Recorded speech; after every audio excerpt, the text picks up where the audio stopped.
even asked me for my license or registration. You haven't asked me for my license or registration. Don't break his arm. Do not break his arm. Get out. Do not hurt him. Calm down. Get out of the vehicle. Calm down. Exit the vehicle. This is completely unnecessary for asking somebody. Get out. For pulling somebody. Get out. Please do not tase me. I'm unarmed and I'm peaceful. I'm peaceful. Oh my God. Okay, get out. I'm unarmed. On the ground. Okay. Help. Dimension of mind. You're moving into a land of both shadow and substance, of things and ideas. You just crossed over into the 20th zone. Oh yeah, we're back with round 2.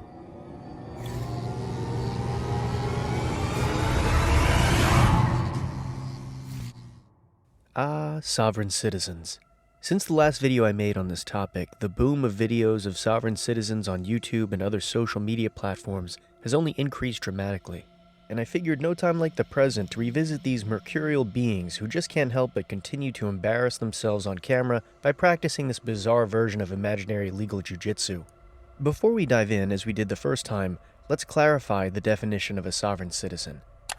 Now, to be fair, what a sovereign citizen believes is very often dictated by their own individual situation and opinions. Therefore, it is actually quite difficult to create a sweeping description of the ideology of every single sovereign citizen. But in the most general terms, a sovereign citizen believes that they are not subject to the laws and regulations of the government. This can manifest itself in countless ways, from refusing to show identification to law enforcement, to believing a license is not required to operate a vehicle, to skipping out on bail, misbehaving in a courtroom, not paying taxes, or justifying a whole array of criminal activity. In essence, a sovereign citizen deems that they alone are the arbiters of their own actions and consequences.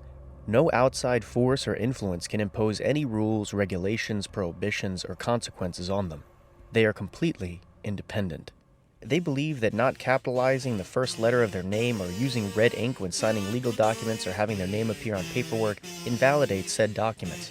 They believe that using specific catchphrases or terms that Frankenstein together various forms of legal jargon can allow them to bypass any infraction or traffic stop. They believe that they are different than federal citizens, or people who, quote, signed away all their freedoms to the government. However, they still feel as if they are entitled to the benefits that federal citizens enjoy. Imagine playing chess with a child who doesn't understand the rules, and instead decides to make up rules for themselves. Pawns can move 5 spaces at once. Rooks can move diagonally. The king can teleport across the board, simply making up or modifying the rules to benefit themselves. In essence, this is the strategy of a sovereign citizen. So while every sovereign citizen is different, just like every leaf and snowflake is different, this is where they all converge.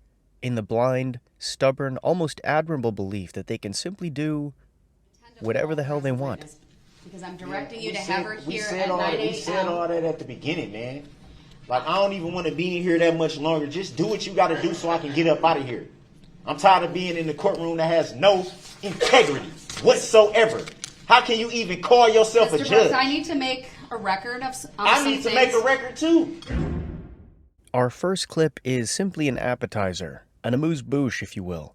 It comes out of Edgewater, Florida, where a police officer pulls over a man on a motorbike.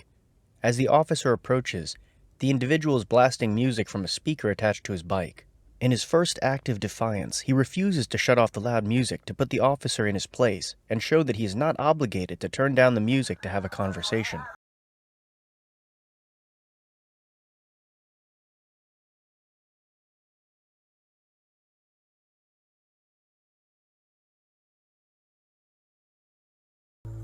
Oh, thank goodness, that's so much better. Very quickly, our hero realizes that there isn't really any way to demonstrate his legal prowess with the music blasting, so he relents and turns it down. Not because he was told to, mind you, but because he wanted to. What a legend. Yeah. I need your driver's license, registration, and proof of insurance. Why do you need my driver's license? First of all, why are you pulling me over? Nope. I need your driver's license, your registration, Hold on, we're gonna do this again.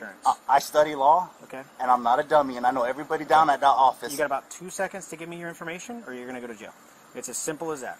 Oh wait, hold on. I want you to repeat that. 2 seconds. I got 2 seconds, or I'm gonna go to jail. Yep. I need your driver's license, your registration, and your proof of insurance, or you're gonna go into handcuffs and you're gonna go to jail. You know that's illegal. It is not. It actually is. Not quite. You see, while you aren't typically legally obligated to show your identification to an officer if you're simply walking down the street or using public transportation and no illegal activity is suspected, if an officer pulls you over for a potential infraction, you do have to show your license and registration. But let's see how this plays out. It actually is. Can you call your supervisor? Call your supervisor down here. Nope. No, you will call your supervisor down here. Nope. I know my law. You don't want to give me your stuff? You cannot touch me. Okay. No, you cannot touch me. Your stuff. Call your supervisor. Call your supervisor. Why are you cuffing me? What the hell are you doing? What are you doing to me, bro? What the fuck? I've had neck surgery. I don't care, dude.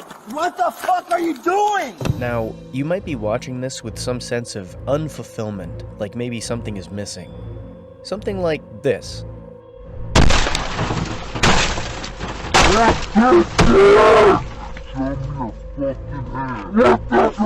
Yes, unfortunately, this individual didn't have a window to smash, so he skipped right to the part where the officer rips him off his bike and arrests him. Don't worry, it's still early yet, and we have plenty more clips to watch. But let's continue. Oh my god, bro! Oh my fucking god! Call Mayor Diesel and call your supervisor right now. You are 100% X-ray 12 Central. absolutely wrong for what you just did to me. I'm gonna file suit. You can slow everybody down. I'm gonna file suit. Call your You can change the supervisor. address to Jane and Lips. Call your supervisor. You just committed a crime. Okay. A felony. Okay. Unfucking believable. You threw me. I've had neck surgery. Yep, well, you should have been resisting me. I didn't resist you. I asked you why'd you stop me. Wow, I'm gonna sue the shit out of you. Okay, good luck. No, I will win. It's $100,000 for every violation. You are touching me without your supervisor present. Yeah, because I'm doing my job, buddy. No, it's not your job. You're actually violating. Really grasping at straws at the end there. This man's name is Andre Narcisse, if you can believe that, and he ended up getting charged with resisting without violence.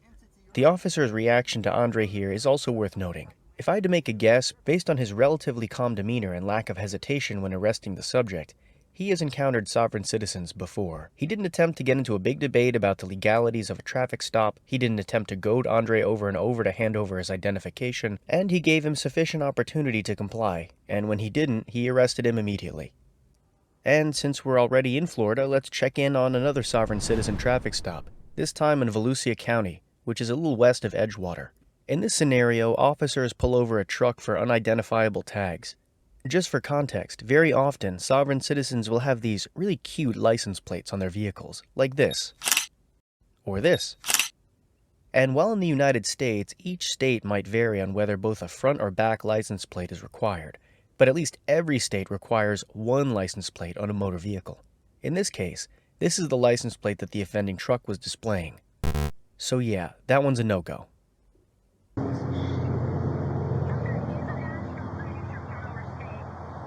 Okay, where's your driver's license, boss? That's what. No, I don't need my window down. I'm sorry. So, do you have a driver's license? Yeah, we're right there. Okay, what's your name, boss? I don't see your name right on here. Can you point it to me? Yeah. Okay, that's not how this works. Ah, so close. When asked for his driver's license, the individual, whose name is Detry, hands the officer a laminated sheet of paper, probably not dissimilar to this one, that lists the various rights that sovereign citizens have. This, of course, is not a legal document, and therefore doesn't satisfy the legal requirement. Where's your driver name at? I just didn't hear the paperwork.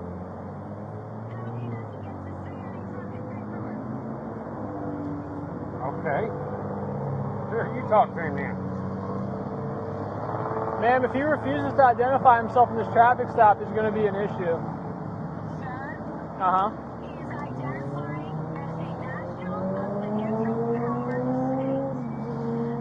As you know, that removes him from your jurisdiction. It doesn't matter who he identifies as. He's operating a motor vehicle in the state of Florida, ma'am. Detry here, who has opted to use the Lifeline Phone a Friend, seems like he isn't as familiar with the sovereign citizen playbook as he should be, so he needs someone else on the line to explain it to the officers. It was very likely that someone simply told him that by identifying himself as a sovereign citizen, showing the officer this paper and parroting some rehearsed lines he could get out of any traffic stop, which was probably very appealing to him. Unfortunately, he didn't take the time to learn any of the sovereign citizen lore, and so is unable to explain it to officers without assistance. Can you raise the volume on the speakerphone? I can't hear anything. What? Yeah. Charlie 40 for a second. 44. How far out was my second? Charlie 49. 93. How far are you guys? No, I just wanted to check it. Ma'am, so this is what's going on. The tag on his vehicle does not appear like it's proper back to any state. So it appears the vehicle is unregistered. Then on top of that, I come up here, I'm asking for his identification documents, and he's handing me a stack of the papers instead of a driver's license. So I'm concerned he might be driving without a driver's license, and his vehicle might be unregistered.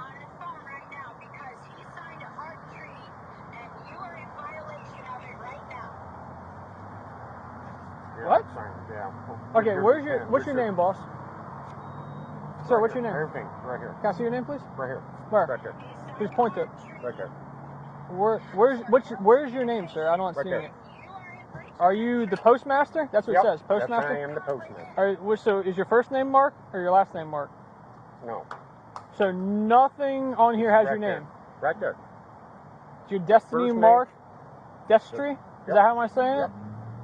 And what's your last name, boss? I can't see it. Right there. Walkerman. Wagerman? What's your date of birth, sir? It's all right there. It's not I'm on not there. telling him anything. All right. Well, this is the thing. If we cannot properly identify you, then there could be a potential issue for us coming up.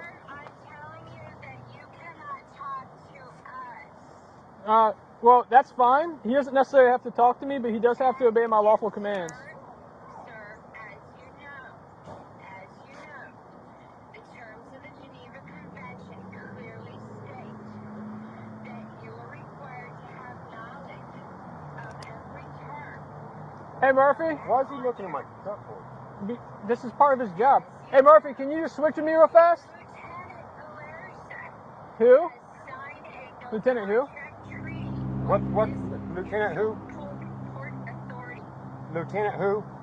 So, the woman on the phone is kind of getting drowned out here, but you can hear her mention the Geneva Convention in her monologue. The Geneva Conventions and the subsequent protocols did establish humanitarian standards, but primarily concerning the treatment of civilians and soldiers during armed conflict or wartime. The Geneva Convention would have almost no bearing on the outcome of a traffic stop in Central Florida.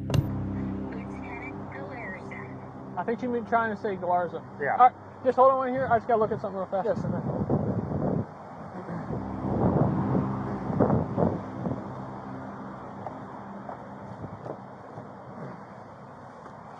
10-4, that's going to be negative. Comes back on a blue 2012 Ford, registered to a Lower Lynn, the Bonzi, out of Lake Helen, expired back in 2022. All right, sir. This is kind of where we're at. So I checked the. Hang on, Michelle. Hang on, Michelle, hang on. So this is kind of where we're at. So I checked the VIN. The car is currently looks like it's unregistered. So if you don't have, do you have a Florida driver's license or a driver's license out of another state that I can check to ensure that you're a licensed driver? Right there's all I got. Okay, well, there's a problem. So I tried to search you up under this. I can't find anybody, I can't find you. So if I can't verify that you have a valid driver's license, then how am I supposed to let you drive off? She's coming. All right, that's not gonna change anything. He's saying I gotta have a valid driver's license, to operate a motor vehicle in the state of Florida. Yes, sir.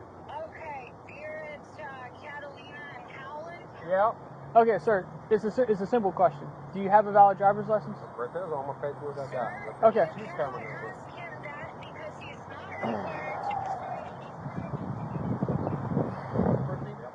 Is your middle name Mark? Well, because he's got it right here. He's got the paperwork in his hand. All we're trying to do is just identify you, that's it, and then send you on your way. Is that your last name? Yep. Okay, is your ID through Florida? What state is it from? I'm right here. It appears cracks are beginning to show here as Detry visibly starts becoming more worried at the seriousness of his situation, and slowly begins divulging more and more information to officers. This brings us to another point, the primarily two kinds of sovereign citizens. One is the diehard. In their head, they truly believe the sovereign citizen ideology can get them out of legal trouble, can allow them to do whatever they want, and that somewhere in the internet forums exists a specific arrangement of words that will force any police officer to get back in their car and drive away with their tail between their legs. The second type of sovereign citizen is what we'll call the fair weather sovereign. These are people who have a rudimentary understanding of the sovereign ideology, but don't really care enough to do all the research and learn all the jargon.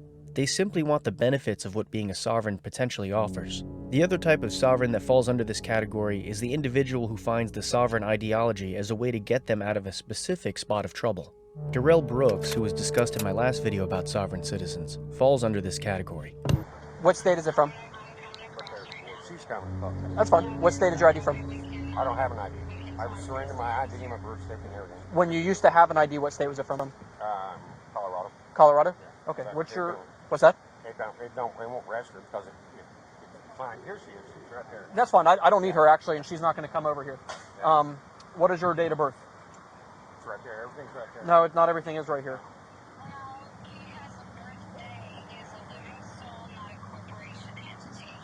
Okay. Does that make sense? Not at all. All this, I know. Destry, hop on out. I'm not. Why do I need to get out of my car? Have I done something wrong? Wait. Whoa. Before you drag me out of the car, what have I done? Hop out of the car. Have I done something wrong? You're failing to identify yourself. That's not a law. That's not a misdemeanor. It's not a law. Hey, don't get in my car. What are you guys doing? What's this? They're jerking me out of the fucking car, Michelle. Get out. Don't get me out of the car. All right, I'm getting out. All right, I'm getting out. Stop pulling away from me. You guys are jerking me around. You guys are jerking me around. No window smashing in this clip either, unfortunately, but still a very familiar ending for our hero. Let's look at one more traffic stop clip before we switch gears. This time from Australia, just to show that these guys are literally everywhere. Window down for me, please. That's just let you know I'm recording everything that's happening in your driver's license for me, thank you. Yeah, I'm recording everything that's as well, fine. just so you're on That's fine. notice. Just want your window down for me, thank you. That's as far What's your as name? it's going down. What's your name? My name's Senior Constable Borgas, Highway Patrol. Favour, give me your details. You are committing offences. Your driver's license for me, thank you. I'm not in your jurisdiction. Sorry? I'm not in your jurisdiction. Yes, you are. No, your driver's license. Favour, give me your driver's license. Can you explain how we're in the jurisdiction, sir? Sorry? Can you explain how we're in your jurisdiction? You're driving a vehicle. We're not driving, we're travelling. We are travelling, sir. Get out of the vehicle. Do not try to commit an offence, mate. We've seen this driving versus traveling thing before with old Adams in the last video. Well, no, absolutely. Driving is a privilege. Absolutely. I agree with there. Okay. I agree. So you don't want to give me that? Well, I mean, I don't have one because I don't drive. But you were driving when I saw you. No, miss, I don't want to argue about whether or not you were driving, right? Right, no, I don't either. I want to help as much as I can. Yeah. No, you don't understand. I'm not drinking, I'm sipping. I need your most senior. Get out of the vehicle now, or we'll break. Can you bring the most? You don't have any authority. What is the crime that's been committed?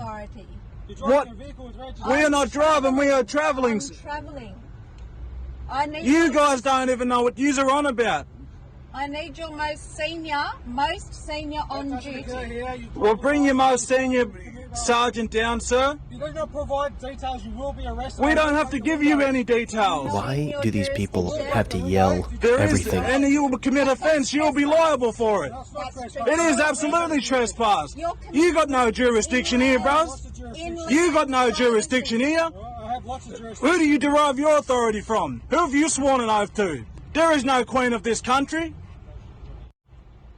Don't you dare think that you have authority here. Even under your... let's go straight to the courthouse. Don't you dare think that you guys have authority here. Bring your most highest ranked senior sergeant down here, because you are going to be liable. You are going to be held liable, brother. Oh look, we have another Sovereign Citizen classic here, the 3-inch window roll down. Mark that one on your bingo cards. This is bringing back some nice Sovereign nostalgia. That's perfectly fine. We've got the cameras recording as well. Because if you touch this car, you're committing an offence. Cancel registration. You're committing offence by standing here. No, I'm not. Yes, you are. You are going to be held liable, brother. I'll be very liable, alright? You don't even know what you... I do have 2 cameras recording. That's perfectly fine. We've got the cameras recording as well. Because if you touch this car, you're committing an offence. Cancel registration. You're committing offence by standing here. No, I'm not. Yes, you are. You don't have any jurisdiction on Okay, this here on it this comes. land. Here it comes. Oh, look out! You're under arrest. You absolutely are. Yep. Yeah, man, I would love to just get you one-on-one. Get out of the vehicle. Oh. And there it is. Did you catch it? He did it so smoothly, it's totally possible you missed it, so let's watch it again. Land. Oh, look out! You're under arrest. Land. Oh, look out! You're under arrest. Drive you. Touch it. Yeah, the vehicle, you're under arrest. So it appears Australian police are just as done with having to deal with sovereign citizens as American police are. But let's pivot from traffic stops to another area where sovereign citizens shine bright. The courtroom. In this case, Rosalind Keenan, who is 66 years old, finds herself in court after being charged with resisting and obstructing a police officer, as well as driving with a suspended license. 2 charges which I'm sure are basically like initiation charges for sovereign citizens at this point. The title of the case is People versus Rosalind Ray Keenan. The allegation is that on or about May 16th in the village of White Pigeon, she did resist and obstruct a police officer and drive with a suspended driver's license. Resisting and obstructing is a felony now. It's punishable by up to 2 years imprisonment. And driving suspended as a traffic matter, punishable by up to 93 days in jail and a fine of up to $500. Carries 2 points on your driving record and requires that your license be suspended. Someone who is identified as Rosalind Keenan is present, and she wanted to explain more about that. We'll give her a chance to do that, but prosecuting attorney David Marvin is here, and he's representing the state. So let me ask you again, are you Rosalind Ray Keenan? I'm here on as sui juris impropria persona, Rosalind Ray Colon, family of Keenan, comma, beneficiary. Is this on record? Yes, everything has to be on the record, so it's all being recorded. Okay, I'm here on the special appearance, and I'm a free woman on the land. I'm here under fraud, menace, and duress. I'm the private woman, Rosalind-Ray Colon. So first off, the goofy way she tries to get out of simply stating her name for the record is a little bit of foreshadowing as to how the rest of this interaction is going to go. All right. Keenan. The all capital mentioned name is the only appellation given to me. Anytime an autograph is to be done in a certain manner that I have here, or it's forgery,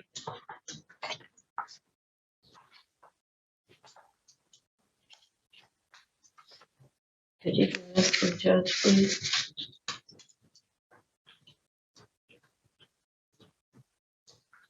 That's my name. Thank you.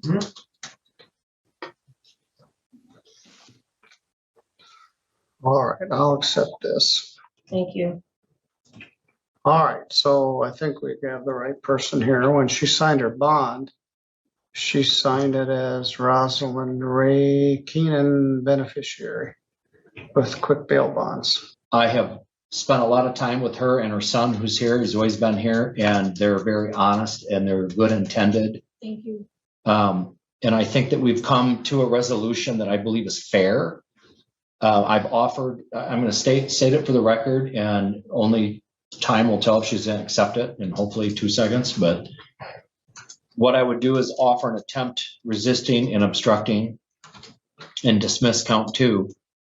And I would ask that the court set this for sentencing at a later date, and I'd ask for 6 months. And if by that time there's no other incidents with law enforcement or any other reason to continue, I would dismiss this, or at any time before that if I felt that it was necessary.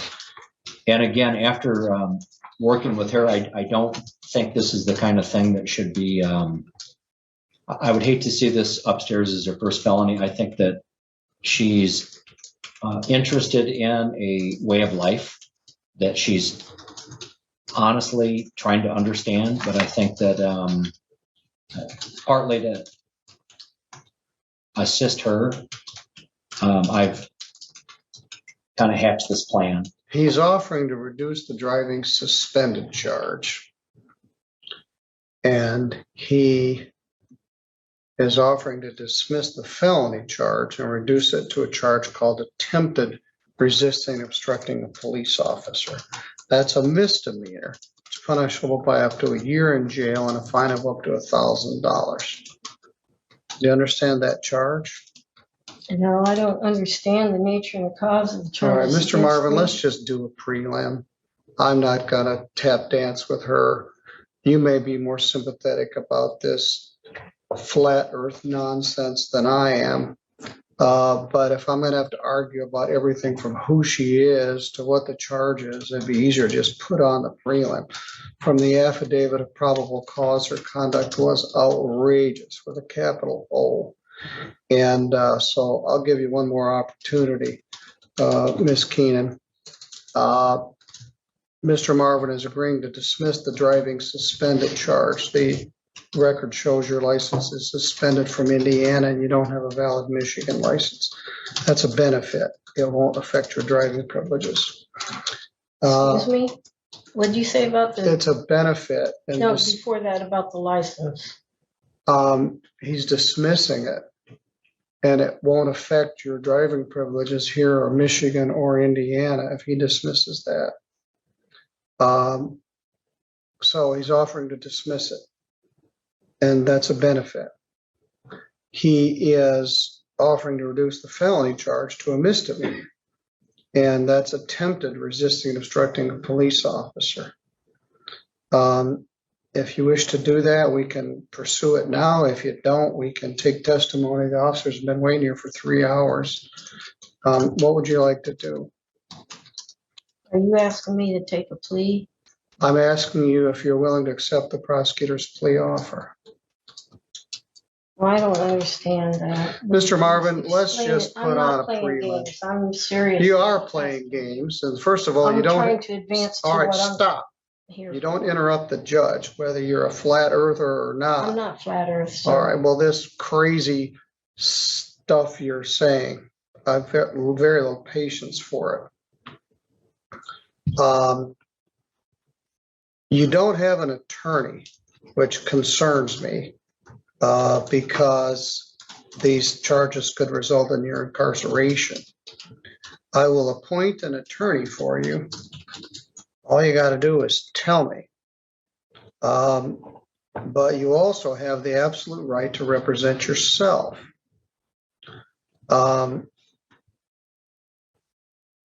So, do you wish to represent yourself, or would you like me to get an attorney to assist you with this? It's my right to appear for myself. It is.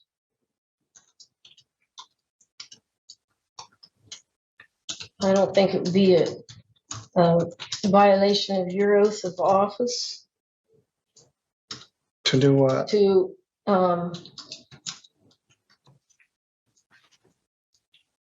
if you did your duty under the Constitution, because I'm seeking legal intent, not advice.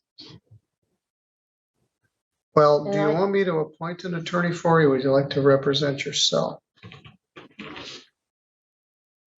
Considering she took about 2 minutes to just identify who she was, needed to be spoken to like a toddler by the judge to explain the charges, and seemingly fails to comprehend anything that's being said to anyone in the courtroom, defending herself is probably not the route that she should take. So, may I ask, what jurisdiction is this, civil or criminal? This is a criminal case, which points out the fact that you could use a lawyer if you can't tell the difference between a civil and a criminal case. And my next question is, I know that the Constitution grants the court 2 types of criminal jurisdictions.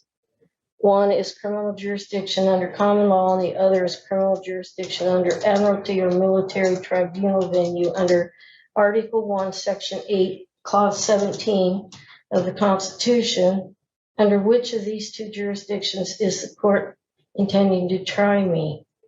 This is statutory jurisdiction of the law of the state of Michigan. It's not any of those things, including the wacky admiralty clause people try to invoke. This is criminal jurisdiction authorized by the state legislature here in the state of Michigan. Thank you. Well, please let the record of the court show that the court intends to conduct a criminal action against me under a statutory jurisdiction.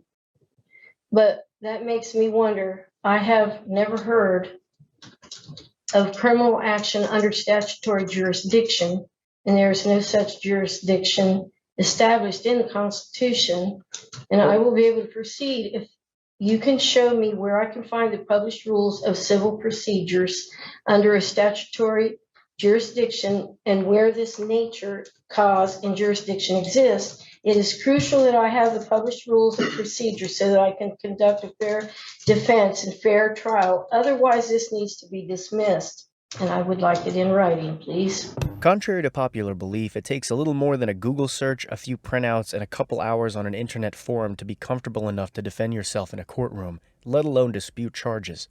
Although she isn't as animated or as disruptive as someone like Darrell Brooks, they might very well be equals when it comes to their knowledge of legal proceedings. Thank you. It's not civil procedure, it's criminal procedure. And the defendant doesn't come up and show, court, tell me why I get to do this. You've been charged under the criminal statutes of the state of Michigan, and I've just advised you of that on the record.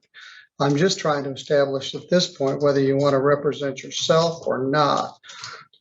As I mentioned, the conduct in here in the affidavit or the bond information report is outrageous with a capital O. And you could very well go to jail for a substantial period of time.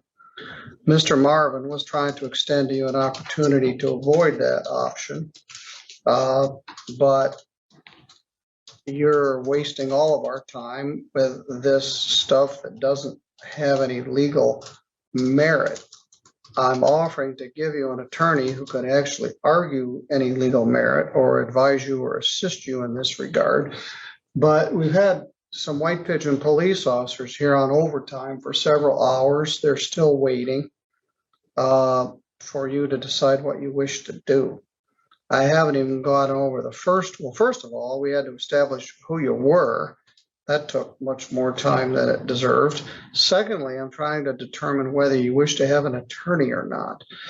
Again, you do have the right to represent yourself. You wish to, but you've exhibited to me that you don't understand the law, and you're at risk of being incarcerated for this conduct. I'm competent and I am confident. Okay? All right. So the next question is, are you willing to accept Mr. Marvin's plea offer to plead to the misdemeanor charge? I wasn't completed with what I wanted to say to you, please. Okay. May I? Thank you.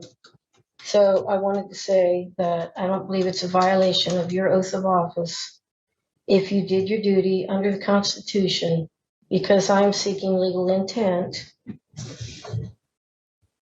Okay, so I have the right to appear for myself. In order to intelligently defend myself, I have to know the jurisdiction this court is operating under, because the rules of civil procedure under common law jurisdiction are very different from the rules of civil procedure right, under admiralty or military tribunal venue. Stop. We went through this before. I know. This is not civil It's procedure. the Sixth Amendment grants me the right to know the jurisdiction being applied. And I told you what it was. And it gives you the duty. All right, stop.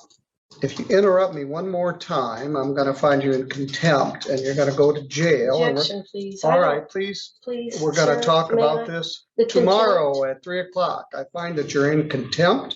I You're do going not to wish jail be right held in now, contempt, and we sir. will. Well, you have been. I'm simply matter trying is to adjourned until exercise tomorrow my at Sixth 3 Amendment o'clock. rights, please. So you can think about And it we can go overnight in forward jail. with this right now, please. No, you're going to I do jail not for wish to be in 24 hours. contempt. I know you don't wish to go to jail, but you certainly I have will earned it. continue with this if you'll please let me finish. We'll talk about it tomorrow at 3 o'clock. And you will be more respectful to the court. I You can will speak- provide the You will not interrupt citations. the court. Your citations are meaningless. So for her constant outburst, wasting the court's time, the relentless need to incorrectly clarify charges she doesn't understand, this sovereign citizen earns her way into a night in jail. Maybe you're starting to see a pattern emerge regarding how things end for people who adopt this mindset. But in case it isn't clear yet, let's look at one more example. But if you're not complying with the terms of your release, do you understand the rights and penalties that you have in front of you, Mr. McLeod? Sure. I was under the impression that this was all going to be over with by now. That we're Nope. in Nope. agreement. All right, Mr. McLeod, and also, so you know the rights and penalties that I outlined for you. You understand those? Yeah. All right. Mr. Varga, do you know how he wishes to proceed? No, he indicated he would enter his own plea. Mr. McLeod, you're indicating you want to represent yourself?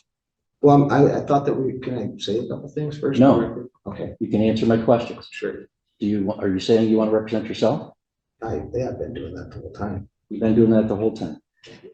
Under Ferretta v. California, 1975, U.S. Supreme Court, defendant has the constitutional right to represent himself. He has, in this case, unequivocally asserted that right in prior hearings and validly waived his right to counsel. Let's just talk about this for a moment because it is something that comes up again and again when sovereign citizens inevitably find themselves in a courtroom. Their insatiable desire to represent themselves. Lawyers, for all the jokes that are made about them, have the ability to navigate the legal system in a way that an untrained person simply does not. And they would typically have enough experience to defend their client in a more effective manner than the client would themselves, or at the very least, negotiate a deal that is in their client's favor. To genuinely think that going on the legal equivalent of Urban Dictionary, memorizing some made-up legal terms that have absolutely no meaning, and reading some internet forums qualifies you to represent yourself in a courtroom is a level of delusion that we should all be grateful to witness in videos like this. Defendant had someone file a document on his behalf in his case called a letter rogatory for relief, which was legal nonsense, accusing the court of fraudulently using this case as some sort of security against his trust, claiming that all judges are foreign agents and or employees of the International Monetary Fund, which is absolutely absurd, and demanding that he be placed on some non-existent do not detain list. This is not the first time that this defendant has disrupted this court's business. One time I had to hold Mr. McLeod in contempt for refusing to answer my questions during his initial waiver of counsel. After that contempt, we were able to complete the waiver process and I allowed him to represent himself. But at those subsequent hearings, he repeatedly interrupted the proceedings. He repeatedly persisted in arguments, even after being heard and ruled against. And now he has refused to participate in the court process by rejecting court mailings while purporting to represent himself. So I have now lost any confidence, Mr. McLeod, that you are able to represent yourself in this manner without disrupting the court's business or making a mockery of the court proceedings. Therefore, as this case moves forward, I am revoking your right to represent yourself, and I'm appointing Mr. Virgo to represent you as a lawyer. Okay, let's just do Virgo here. If the Office of Assigned Counsel determines that Mr. McLeod is not indigent or is only partially indigent, that office may petition this court under the applicable statute for contribution from Mr. McLeod for the cost of representation. So, Mr. Varga, you want us to set this for a hearing then? I do. All right, I do plead not guilty. All right, Mr. McLeod will enter a plea of not guilty on your behalf as to the contempt. So we have to schedule this for a docket call on the underlying case, which is still pending, and on the contempt hearing. I'll schedule that for August 20th at 10 a.m. I also have to advise you, Mr. McLeod, that I canceled your jury trial date and gave that date to somebody else who was here. So your trial on August 8th and 9th will not occur. I will next see you on August 20th at 10 a.m. Anything as to release Mr. Varga? Is the court willing to entertain a bond on this matter, Your Honor? To my understanding, Mr. McLeod is a local resident and he has met, with the exception of the last court date, that he tells me that he thought the case was resolved, although obviously it was not. He has appeared for most of his prior court dates. All. Okay. And he's employed locally, Your Honor. I think perhaps if the court would set a modest monetary bond, that would ensure future. I will not have to do. I assure you. Mr. Juliet. And I would ask that bond remain revoked. He is, what I'm told, rejecting the court's mailings of the notice to appear. I mean, I think that's just a blatant violation of the court rule. So he's made it clear he doesn't want to take this serious. I would ask that bond remain revoked. All right, Mr. McLeod, is there something you wanted to tell me? I wanted to speak on that, the mailing stuff. I do that with all my junk mail, and I'm really sorry if that happened to one of your letters. Don't make it worse by lying to me right now, Mr. McLeod. You wrote clear things on that mailing that indicate sovereign citizen types of defenses that you thought you were asserting. It's not that this was junk mail. Don't make it worse. Don't make it worse by lying. I apologize to you for maybe listening to some of the wrong information when I don't. Well, you're a grown person, Mr. McLeod, and I hope you're learning an important lesson in civics. Can I just say this? You said what you wanted to say. Before you make your decision, can I say this? I have a job right now that's completely exposed to the weather. I've got $40,000 worth of windows coming this week to this job. I really invested in this job, and my client really relying on me. This would be a really big problem if I get this revoked at this stage. All right, well, Mr. McLeod, it's a shame you had to learn a civics lesson the hard way here. You are a citizen with rights and freedoms, but you also have responsibilities in a society where other citizens live alongside you. That includes obeying the laws that the people pass through their representatives. For example, the people are entitled to pass a law that says they don't want folks operating boats under the influence of alcohol. You think that law doesn't apply? It does. That wasn't. And when a law enforcement officer sees you violating that law, you can't resist arrest without consequence. When you are alleged to violate those laws, Mr. McLeod, there's a third branch of government that does exist. And it exists for the orderly resolution of those disputes, those allegations, with full protection of your rights, as opposed to some kind of vigilante justice system. You may not agree with this, but this court has diligently tried to protect your rights and afforded you a respectful and lawful process. You have disrupted and ignored that process. You have disrespected that process time and again. That subjects you now to contempt of court and revocation of bond. Most people, Mr. McLeod, learn this lesson the easy way, but it seems that you now have to learn it the hard way. You're remanded into custody to Chagrin County Sheriff, and will next see you, sir, with your lawyer, Mr. Wardwell, on August 20th at 10 a.m. Well, that was pretty well said, wasn't it? The problem with this mindset was very well summarized by the judge just moments ago. You are a citizen with rights and freedoms, but you also have responsibilities in a society where other citizens live alongside you. And with that, we conclude yet another dive into the caverns of the minds of those who identify as sovereign citizens.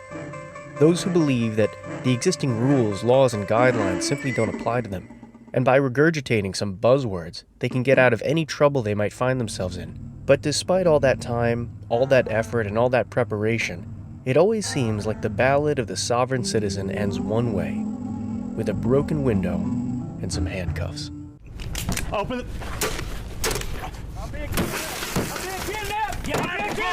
I'm being kidnapped! I'm being kidnapped! Look, I have been kidnapped. Look at this. You're recording this. I've been kidnapped. I haven't done anything wrong. Get out of the car! I haven't done anything wrong. I haven't done anything wrong. I haven't done anything wrong. I'm being beaten. I got him. Oh, he's beating me. Hope you enjoyed this video. If you did, be sure to leave a like and subscribe for more. I'll see you all in the next one.